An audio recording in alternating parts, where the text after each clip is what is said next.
So in the ARM Cortex-M CPU of STM32F446RE microcontroller, we just discussed we have two different stack pointers. That is main stack pointer MSP and program stack pointer PSP. And let's understand the difference between these two in this particular video. The main stack pointer is used often in OS kernel systems. Whenever we are using a real-time operating system, we use the main stack pointer for manipulating the data in the OS kernel, and also we use this main stack pointer in interrupt service routines often. And the program stack pointer is useful in application task.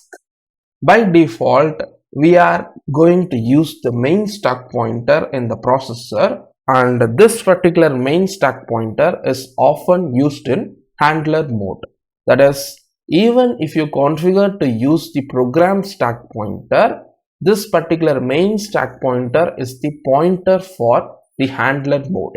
So this will be used often even though you configure it for program stack pointer.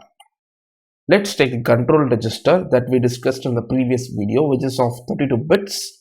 And among the 32 bits, this is the 0th bit, this is the first bit, and this one is the most significant bit, that is 31st bit, since this is a 32-bit register.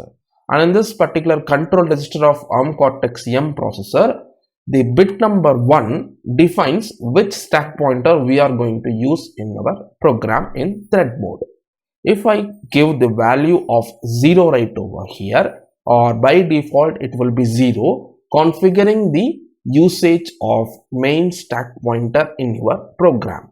And if you want to use the program stack pointer in your program, you just want to provide or update the value of bit number 1 right over here in control register to be 1, so that the program stack pointer will be deployed. And for accessing the main stack pointer and program stack pointer, we have two different special instructions, that is MRS and MSR. Let's discuss about these instructions in detail in the future videos. So thus we just understood that we have two different stack pointers, main stack pointer and the program stack pointer, so that we can handle two different complete stack frames in our CPU. So implementing the shadow stack pointer implementation in our program.